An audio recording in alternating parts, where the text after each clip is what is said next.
en fait le récit de mon premier contrôle d'identité, et même peut-être l'unique. Ça s'est passé en fait, j'avais entre 18 et 19 ans et je me rappelle c'était pendant la période des vacances, j'habitais dans le 93 à Villetonneuse et j'allais souvent faire du foot avec mes potes qui habitaient dans une cité dans le 95 et on allait jouer sur un terrain qui était un peu excentré, donc on avait pris des voitures et je me rappelle vers 19 h on rentrait du foot, on est arrivé à la cité pour aller casser une croûte, manger après. On s'est fait arrêter par 3 voitures de police, ils sont sortis, très rapidement ils nous ont entourés, ils nous ont demandé de couper le moteur. Je voyais les policiers qui avaient carrément la main à l'arme et prêts à dégainer et tout, donc ça fait un peu peur. Et nous on est des gamins, quoi, on a 18-19 ans. Donc nous par rapport à tous les films qu'on a pu voir, on se dit on est foutus, donc on éteint le moteur, on sort et tout de suite en fait on comprend qu'on va être palpé, on nous demande de nous mettre face à la voiture et chacun d'entre nous palpe, etc. On demande si on a des stupéfiants, etc. On n'avait rien, on était juste allés faire du foot, on était en tenue, encore des protèges tibia et tout. Donc, moi j'étais dans la dernière voiture, on était 5 et il y avait peut-être 3 rebeux et un Renoir et moi, quoi. Il n'y a pas eu de motif particulier, quoi. C'était juste contrôle d'identité, c'est tout. C'est tout ce qu'ils ont donné comme explication, quoi. Et ils sont repartis.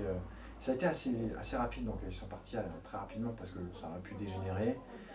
Mais moi, ce qui m'a le plus marqué et choqué, c'était vraiment les parents, la famille, les oncles qui étaient aux fenêtres et qui ont perdu la face par rapport à d'autres voisins. C'est la première fois de ma vie où je me faisais contrôler. Et c'est marrant parce que je pense que j'ai été contrôlé parce que je faisais partie en fait j'étais dans cette voiture où il y avait essentiellement des blacks et des rebeux. Et je pense que si moi je me balade dans des quartiers chauds où il y a des flics, je suis prêt à mettre la main coupée que je ne me ferai jamais contrôler. Ce qui m'arrive souvent, c'est que comme je suis en scooter et que parfois je passe devant, quand je vois à 50 mètres ou 100 mètres des postes de police pour des contrôles, ben je fais exprès de mon plein gré de lever la visière de mon casque pour montrer que je suis bien asiatique et à chaque fois ça passe, je ne me suis jamais fait arrêter. Et en fait c'est là où j'ai pris conscience qu'il y a une vraie discrimination, qu'il y a une stigmatisation, qu'on contrôle pour rien, parce que vraiment on n'avait rien fait. Et on s'est toujours demandé pourquoi nous, pourquoi à ce moment-là, pourquoi juste ils rentraient carrément chez eux, c'est juste ça, quoi. Ils habitaient là, ils avaient leur carte d'identité. On comprend pas, et quand on n'a pas la réponse à ce fait, ben on se dit, ben voilà, on est stigmatisé, on est déjà parqué dans des ghettos, en plus de ça, il ne se passe absolument rien pour nous, et voilà que maintenant, en fait, on nous prend pour des délinquants, on nous palpe comme si on était des voyous, et donc ça génère en fait